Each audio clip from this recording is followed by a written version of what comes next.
Hello बच्चों, 10th class, नमस्कार। पढ़ रहे हो आप लोग, प्रश्न कर रहे हो बच्चे, समझ में भी आ रहा है? चलिए ठीक है। आज हम प्रश्नावली 3.3 के कुछ प्रश्न हल करेंगे। प्रतिस्थापन विधि से कैसे समीकरण युग्म को हल करते हैं।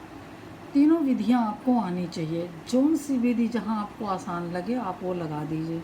कभी ये नहीं पूछा जाएगा कि फलां विधि से हल कीजिए, लेकिन आपको तीनों विधियां आनी चाहिए, क्योंकि कहीं कोई आसान पड़ती है, कहीं पर कोई आसान पड़ती है। ठीक है। अभी देखिए आपके सामने पहला प्रश्न है, पहले का पहला, x + y = 14। इसमें से अगर हम x का मान y के पदों में लिखें, x = 14 - y, y का मान भी x के पदों में लिख सकते हैं, y = 14 - x भी लिख सकते हैं। तो दोनों में से कोई एक लिखना, हमने एक लिख लिया। और दूसरा इक्वेशन क्या था, x - y = 4। इस दूसरे इक्वेशन में x का मान पहले वाले से निकाल कर समीकरण 1 से यह मान समीकरण 2 में रखने पर, तो जहाँ x है वहाँ हमने 14 - y लिख दिया, और माइनस y यहाँ पहले से था ही, बराबर 4। तो 14 - y - 2y हो गया, = 4, यानी -2y = 4 - 14 कितना हो गया, -10। तो माइनस माइनस कैंसिल हो जाएगा, 2 से भाग दे दें तो y = 5। y = 5 आ गया, तो जो आपने यहाँ निकाला था x = 14 - y, इसी में y का मान 5 रख दीजिए, है ना। समीकरण 1 जो ये आपने बनाया था इसमें रख दीजिए, तो कितना मान आ गया, 9। तो x = 9, y = 5, ये आंसर। ये नहीं कि x यहाँ निकाल दिया, y यहाँ निकाल दिया और छोड़ दिया, आपको आंसर लिखना पड़ेगा। x = 9, y = 5, ऐसे ही नोट कर रहे हैं ना।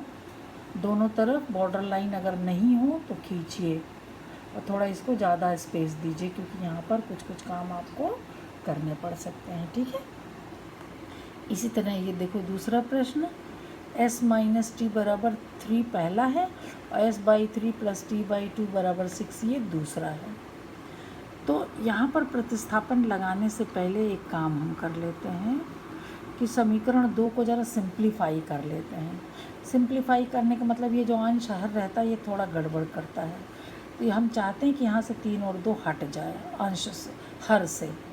तो 3 और 2 का लघुत्तम 6 होता है ना, तो 6 से यहाँ भी, यहाँ भी, यहाँ भी, तीनों जगह गुणा कर दें। यहाँ गुणा करेंगे 6 से तो 3 दूनी 2 बचेगा, यहाँ 6 से गुणा करेंगे 2 तियाँ 3 बचेगा, और यहाँ 6 से करेंगे तो 36, यानी 2s + 3t = 36। अब ये समीकरण 2 इसमें चेंज हो गया, इस रूप में। ठीक। अब समीकरण 1 जो था, इसमें अगर s का मान निकालें तो t इधर आ जाएगा, 3 + t होगा। समीकरण 1 से s = 3 + t समीकरण 2 में रख दें, s की जगह 3 + t रख दें। ठीक है। तो 2s था, 2s, तो 2 तो रहेगा ही, s की जगह 3 + t रख दिया। अब यहाँ पर और +3t था ही, वो भी रहेगा, और बराबर 36 था, ये भी रखेंगे, है ना। अब फिर 2 से गुणा करेंगे, 2 तियाँ 6, और फिर 2 से, अरे यार ये तो 2t होगा, ये तो आंसर गलत हो जाएगा बेटा। ये 3t की जगह क्या होगा, 2t। देखो गलती से हमने भी गलत कर दिया है। ये कितना होगा, 2t। 2 से अंदर गुणा करेंगे ना, तो 2t और 3t, ये कितना होगा बच्चे, 5t। और 5 से ये भाग देंगे तो ये कितना आएगा, 6। कितना आएगा, 6। 5 से भाग दिया जाएगा ना, ये 6 आ जाएगा।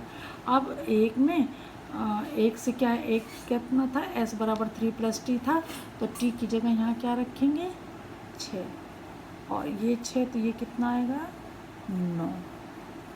ठीक। तो आंसर क्या हो गया, ये मान 9 आएगा, इसका मान s = 3 धन 6, और t = 3 हम कह लेते, t = 6, पता नहीं सोते सोते लिखे हैं लगता है।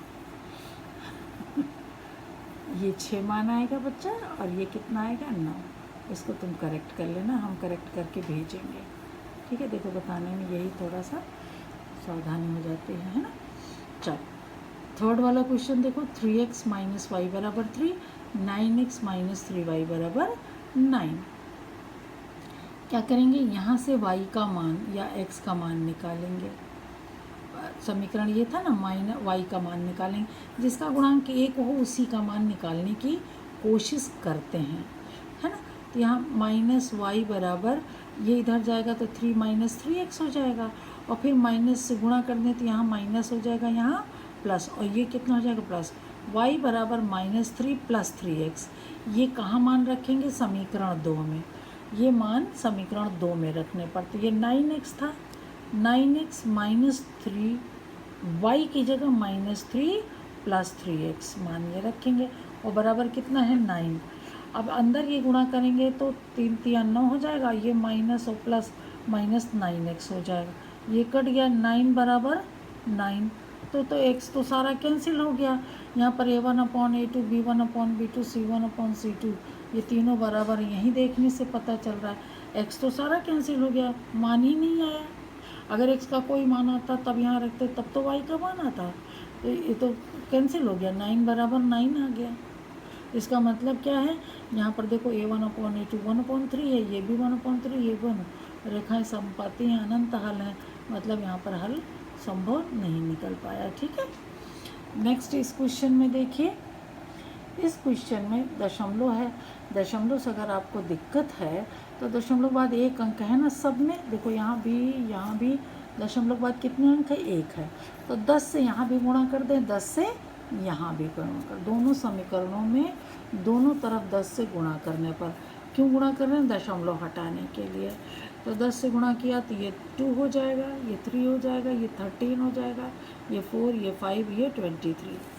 ठीक, अब देखो समीकरण 1 से हमने 2x का मान निकाला, 2x बराबर कितना हो जाएगा, 13 माइनस 3y, 2x बराबर 13 माइनस 3y, और यहाँ देखो 4x है ना, तो इसी 2x में अगर 2 से यहाँ भी गुणा कर दें तो 4x बराबर 26 माइनस 6y, दो से सब जगह गुणा कर दिया, और ये मान समीकरण 2 में रख दिया, 4x की जगह क्या रख दिया, 26 माइनस 6y।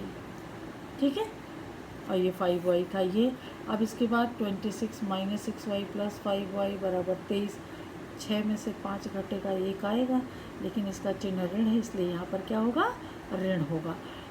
ये 23 में से ये 26 इधर जाएगा तो क्या होगा, घट जाएगा, कितना आएगा, -3, माइनस माइनस कट गया तो y बराबर 3, ये y बराबर 3 समीकरण 1 में रख दो, ये चाहिए वाला समीकरण 1 में रख दो, है ना। इस समीकरण 1 में रखेंगे, y बराबर कितना, 3, तो 2x प्लस 3y था तो 3 3 9 हो गया, ये 9 इधर कर देंगे, 4 आ जाएगा, 2 से भाग देंगे तो x बराबर 2। आंसर क्या आया, x बराबर 2 और y बराबर 3। ठीक, नेक्स्ट क्वेश्चन देखिए, √2x प्लस √3y बराबर 0, √3x माइनस √8y बराबर दोनों 0 हैं। जब भी ऐसा हो बेटा, ये जान लो, खाली x y हो, a1 b1 a2 b2 हो, c1 c2 ना हो, तब जान लो x और y का मान, दोनों का मान 0 आएगा। तुम हल करो ना करो, ऐसे भी वैकल्पिक हो तो आप बता सकते हो, ऐसा हल करोगे तो भी देखो अभी आएगा। समीकरण 1 में जैसे दशमलव को हटाने के लिए 10 से गुणा किया था, रूट हटाने के लिए हमने क्या किया, यहाँ √2 से गुणा कर दिया और यहाँ √3 से गुणा कर दिया, तो क्या हो गया, ये 2x हो गया, और ये कितना हो जाएगा, √6 हो जाएगा, √3 √2 कितना हो जाएगा, √6, y बराबर 0। ठीक है, फिर यहाँ √3 से गुणा किया 3x माइनस ये 8 3 24, √24 y बराबर 0, है ना, ये बचा रहेगा। अब यहाँ पर देखो समीकरण 1 से x का मान ये इधर ले जाएंगे तो x का मान कितना आएगा, √6/2 y, इधर आएगा माइनस होगा, √6/2 y, तो इसमें मान रखेंगे 3 इंटू माइनस √6/2 y बराबर √24 y, y कॉमन लेंगे तो ये बचेगा, ये 0 है नहीं, इसका मतलब y बराबर 0। y बराबर 0 रखेंगे तो x का मान भी 0, वहाँ y का मान 0 रखेंगे तो ये भी क्या हो जाएगा 0। x बराबर 0 और y बराबर 0। ठीक, अब देखो ज़रा छठा सवाल देखो, इसको क्यों बता रहे हैं।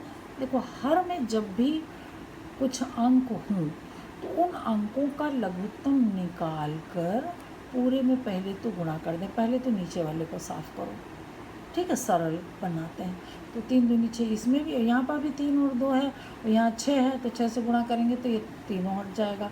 यहाँ भी 6 से गुणा किया तो 2 3 3 3 9 हो जाएगा, 9x। यहाँ 3 दूनी होगा, 2 पंजे 10y हो जाएगा और यहाँ 6 दूनी 12 -12। ठीक है, नेक्स्ट दूसरे वाले में भी 6 से गुणा किया है तो 2x + 3y बराबर 13/6, 6 कट गया तो खाली 13 बचा। अब समीकरण पहले वाले से 2x बराबर यहीं से देखो, समीकरण 2 से ही 2x का मान 13 - 3y होगा, तो x का मान क्या हुआ, 2 से भाग दे दें, 13/2 - 3/2y। x का ये मान समीकरण 1 में रख देने पर, समीकरण 1 क्या है, 9x था, तो 9x की जगह हम ये मान रख देंगे, -10y बराबर -12। 9 से गुणा करेंगे, 13 9 117/2, 9 3 27/2y, -10y बराबर -12। ये दोनों को जोड़ेंगे, ये भी माइनस ये भी माइनस, जुड़ के माइनस में आएगा, है ना, माइनस कॉमन लेंगे तो ये आएगा, इसको जोड़ेंगे तो इतना आएगा, और ये 117/2 इधर ले जाएंगे तो -12 - 117/2। इसको अलग सॉल्व किया, इसको अलग सॉल्व किया, ठीक। तो ये 47y/2 है, -47y/2, और ये बराबर -141/2। तो 2 2 हर से कट गया और माइनस माइनस कट गया, और 47 3 141 होता है। 47 में 3 से गुणा करो, इतना आता है। तो y बराबर कितना आ गया, 3। y बराबर 3 आ गया, तो जहाँ ये देखो 2x का मान ये निकाला था ना, यहाँ पर मान रख देंगे, y बराबर 3। तो 9x बराबर -10 × 3, कहाँ पर निकाला था 9x बराबर हम लोगों ने, ये पहला वाला समीकरण निकाला था ना, 9x - 10y। यहाँ मान जरूरी नहीं, यहाँ भिन्न में मान है ना, तो यहाँ नहीं रखेंगे, ठीक है, पहले वाले में रख दिया, तो 9x का मान 18 आ गया, mx बराबर 2। समझ में आ रहा है ना। प्रतिस्थापन में एक समीकरण से x या y का मान निकाल कर दूसरे समीकरण में रख देते हैं। एक समीकरण से x या y का मान निकाल कर दूसरे समीकरण में रखते हैं, अगर सिंपल दिया है तो, और अगर नहीं है तो थोड़ा सिंप्लीफाई करते हैं, जैसा कि करके बताया गया है। अभी देखिए आपके सामने यहाँ 2 समीकरण हैं, सरल रूप में लिखा है, हर में कुछ है नहीं, तो किसी एक समीकरण से x का मान निकालेंगे और दूसरे में रख देंगे। चूँकि यहाँ भी 2x है, यहाँ भी 2x है, तो यहाँ से 2x का मान निकालेंगे और दूसरे वाले 2x में रख देंगे, ठीक। तो देखो 2x + 3y बराबर 11 से 2x बराबर कितना हो जाएगा, 11 - 3y, है ना। इसको हमने समीकरण 1, इसी समीकरण 1 का परिवर्तित रूप है, तो इसको हमने 1 मान दे दिया, ठीक है। अब समीकरण ये दूसरा वाला 2x - 4y बराबर -24 में रखने पर, तो 2x का इतना 11 - 3y मान था ही, तो पूरा 11 - 3y -4y, ये सॉल्व किया तो y बराबर 5 आ गया। अब समीकरण 1 में y बराबर 5 रख देंगे, इसमें y की जगह 5 रख दें, 5 या 15, 11 - 15 -4 आएगा, और -4 में 2 से भाग दे देंगे तो -2 मान आ जाएगा। तो x और y का मान तो लिख दिया, आंसर हो गया। लेकिन अभी एक प्रश्न और था जो हम गलती से छोड़ दिए थे, इसी हल कीजिए और इसे प्रयोग करके m का मान ज्ञात कीजिए, जिसके लिए y बराबर mx + 3।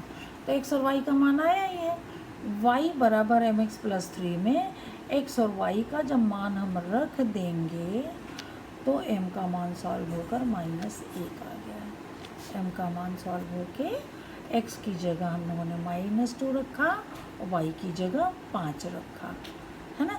तो m का मान कितना सॉल्व हो के आया, -1। समझ में आ गया।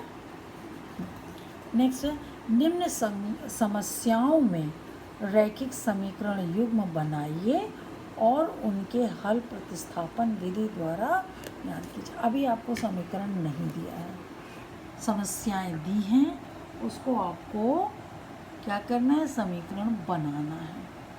अब देखिए क्या है समस्या। दो संख्याओं का अंतर 26 है और एक संख्या दूसरी संख्या की 3 गुनी है, उन्हें ज्ञात कीजिए। दो संख्याएं हैं तो माना एक संख्या x तथा दूसरी y, इसमें कोई प्रॉब्लम है, मान लिया हमने। और क्या कहा, अंतर 26 है, दोनों का अंतर यानी x माइनस वाई कितना है, 26। ये समीकरण 1 बन गया। और एक संख्या दूसरी की 3 गुनी है, एक संख्या दूसरी की 3 गुनी है तो 3 गुना कर दिया, x बराबर 3y। अब समीकरण 2 से x का मान y में रख दो, प्रतिस्थापन तो यहाँ तो बहुत आसान हो गया। x की जगह क्या रख दें, 3y माइनस वाई बराबर 26, 2y बराबर 26, y बराबर 13। और y बराबर 13 अगर रख देंगे x बराबर 3y में समीकरण 2 में, तो 13 3 39, यानी एक संख्या 39 हो गई और दूसरी 13। देखो इसका अंतर 26 है ना, और एक वाली दूसरी की 3 गुनी भी है, इसका मतलब आंसर आपने सही निकाला है ना। अब देखिए इस क्वेश्चन में कुछ पूर्व ज्ञान की भी ज़रूरत है। दो संपूरक कोणों में, अब संपूरक कोण किसको कहते हैं आपको पता होना चाहिए। जिन दो कोणों का योग 180 हो, वो क्या कहलाता है, संपूरक कोण। बताते हैं और आगे। दो संपूरक कोणों में बड़ा कोण छोटे कोण से 18 अधिक है, बड़ा कोण छोटे कोण से 18 अधिक, उन्हें ज्ञात कीजिए। हमने बड़े कोण को x डिग्री मान लिया, छोटे कोण को y डिग्री मान लिया, तो हम जानते हैं कि x प्लस वाई 180, तभी संपूरक होगा ही। दोनों का योग कितना होना चाहिए, 180। जिन दो कोणों का योग 180 होता है उसे संपूरक कोण कहते हैं। और हमने दो संपूरक कोण माने, एक x और एक y, तो x प्लस वाई तो 180 जो हम जानते हैं उसके अनुसार, और प्रश्न के अनुसार क्या है कि बड़ा कोण जो है छोटे कोण से 18 अधिक है, यानी छोटे वाले में 18 जोड़ें तो वो बड़े के बराबर होगा, ठीक है ना। अब देखो यहाँ से इसका मतलब x माइनस वाई बराबर 18 या x बराबर, इसको बनाने की ज़रूरत ही नहीं थी, ये वाला बनाने की ज़रूरत है, क्योंकि प्रतिस्थापन विधि से हमें निकालना है और x का मान y प्लस 18 हमें यहाँ दिख रहा है, तो समीकरण 1 में हम रख दें। समीकरण 1 में ये मान रख दें, x बराबर 18 प्लस वाई, रख दिया x की जगह 18 प्लस वाई, और प्लस वाई बराबर 180। अब ये सॉल्व कर लिया, y बराबर 81 आ रहा है, y की जगह 81 रख देंगे तो 81 प्लस 18 90, 181 में समझ लेना बेटा, ये 81 ये मान y का और 18 ये है ना, तो कुल जुड़ के कितना हो गया 99, यानी x का मान 99, y का मान 81। देखो दोनों का अंतर 18 भी है और दोनों का योग 180 भी है, ठीक है। देखो ये क्वेश्चन पढ़ने में जितना बड़ा है करने में उतना ही छोटा है, इतना छोटा सा क्वेश्चन है ना। देखो एक नगर में टैक्सी के भाड़े में एक नियत भाड़े के अतिरिक्त चली गई दूरी पर भाड़ा सम्मिलित किया जाता है। मतलब समझ रहे हो, अगर आप टैक्सी पर बैठे और 4 कदम ही चले तो एक भाड़ा निश्चित हो, तो वो तो आपको देना ही है, चाहे 4 कदम चलो, चाहे एक चौराहा चलो, चाहे 2 किलोमीटर चलो, वहाँ तक वो भाड़ा क्या है, निश्चित है कि आपको उतना देना पड़ेगा। लेकिन कुछ दूरी के बाद अगर आप और आगे जाते हो तो हर किलोमीटर पर आपको कुछ ना कुछ और देना पड़ता है। अब क्या देना पड़ता है वही आपको निकालना है, और क्या निश्चित है वो भी आपको निकालना है। अब दिया क्या है उसी के अनुसार आपको निकालना होगा। क्या दिया है, 10 किलोमीटर दूरी के लिए भाड़ा 105 रुपया है तथा 15 किलोमीटर के लिए 155 रुपया। नियत भाड़ा तथा प्रति किलोमीटर भाड़ा क्या है। हमने नियत भाड़ा 100 रुपया मान लिया तथा प्रति किलोमीटर भाड़ा क्या मान लिया, y रुपया, ठीक। तो 10 किलोमीटर जाने पर कुल लगा भाड़ा, 10 किलोमीटर जाने पर x रुपया तो नियत भाड़ा हो गया, और हर किलोमीटर पर y रुपया लग रहा है, तो 10 किलोमीटर पर 10 y हो गया, और दोनों का जोड़ कितना 105 दिया हुआ है प्रश्न के अनुसार। ठीक है। और दूसरा 15 किलोमीटर जाता है तो 155 रुपया लगता है, तो x तो नियत भाड़ा है, और हर किलोमीटर पर 15 यानी 15 वाई बराबर कितना 155। दोनों समीकरणों में पहले में से x का मान निकाल के दूसरे में रख सकते थे, हमने यहाँ पर क्या लगा दिया, जो अभी आगे विधि बताएंगे विलोपन विधि। आप इसको प्रतिस्थापन विधि से भी कर सकते हैं। x का मान यहाँ से निकाल के यहाँ रखिए और y का मान फिर सॉल्व कीजिए। हमने क्या किया, दोनों को घटा दिया तो x घटाने पर नीचे वाले का चिन्ह बदल दिया ना, ये कट जाएगा। यहाँ -5y बराबर -50 आ गया। y का मान 10 रुपये आ गया। y का मान 10, अगर समीकरण 1 में y की जगह 10 दाम 100 इधर लाकर घटाएंगे तो x बराबर 5 रुपया।